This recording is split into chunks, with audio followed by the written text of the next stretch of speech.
This here was the vault where they kept the gold.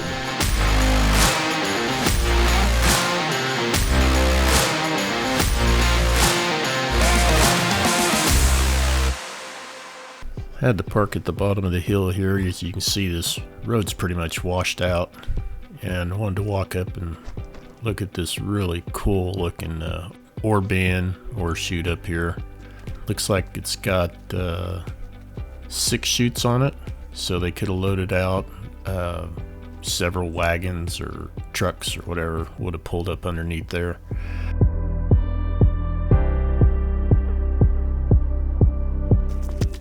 Up on the right there's probably the operator shelter. Well, pretty cool. I find the workmanship on these things just amazing. To think that this thing was built probably 70, 80, maybe 100 years ago, and here it still stands. Just amazing. You look up here on the top of the walls, you can see the nails that were put in there to hang their slicker suits or raincoats or jackets or whatever. And then maybe this is a little changing area or a little supply area, hard to say. I do know this corrugated tin you see here, this does not have a zinc coating on it, so this would be pre-1940 that this was built. Alright, well that's about all there is right here at this site, so we'll move on down the hill and move on to the next one.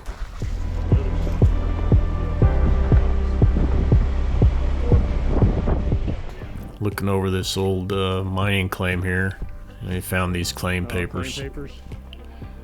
This here's Scott. Scott was the one that told me about these old copper mines up here and said they'd be interesting to come up to. Now you see these old cars down here. Now a lot of people, think, oh, they just drop these cars off out here and abandon them, but there's actually a purpose for this. A lot of people don't know that. It's definitely been here a while, hasn't it? But they would put vehicles in the washes to keep them from washing out on either side of the other. So for some reason they didn't want the wash to move. They wanted it to go right between these two vehicles, so they put these two vehicles here to kind of keep the water from washing the banks out on either side.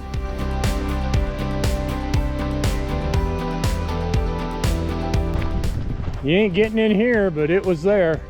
So we walked up this wash here a little bit and found some rail sticking out of the ground. And turns out over here on the left is an old adit. Possibly something we'll come back and explore at some point later on. And it's all collapsed down, but a lot of times you can still get in. As it collapsed down, it makes a void above it, and so you got to go up and over and get down in here. So you can see, even though these mining sites are abandoned, they're not completely abandoned. The mines are abandoned, but the land's still in use. Ranchers use it. The BLM use it for, they put in, I think they call them gushers or guzzlers, and they're used to feed the local wildlife, or provide water for the local wildlife.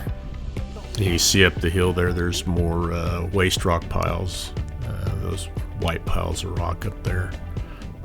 Miners didn't like moving that rock, so they like to use gravity and water to move it down the hill or get it away from an area if they were limited on space. But you can see they just basically dumped it right outside the adit.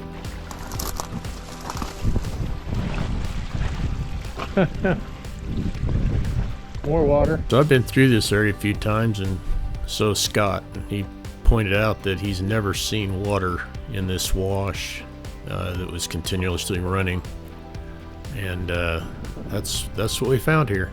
It's been so wet this year out here, it's just unbelievable. So there's an adit right there.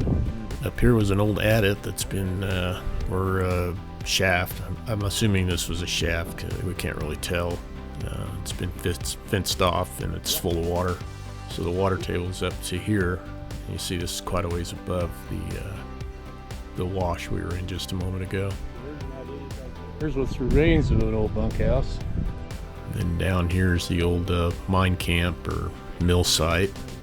Check this out. You see they had quite an operation here.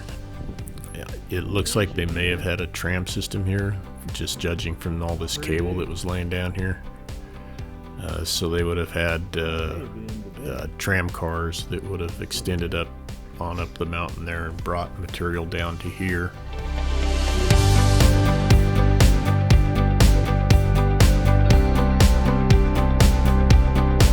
So we lost quite a bit of video. For some reason GoPro decided that it was just going to delete a bunch of stuff. So we came down the hill to the bottom where this old mill site was, and these are some of the more modern mill site buildings. This was a control room. Now Scott was hired by the BLM back in the 70s to pull all the wiring and everything out of these buildings, and then he kind of gave me some history here.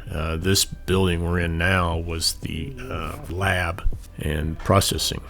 Right here is the old vault where they after they process the concentrates, which is basically the ore bearing material. This is where they kept any gold that they found in that. Copper ore would be shipped off, but the gold that they would recover from it would go in that vault.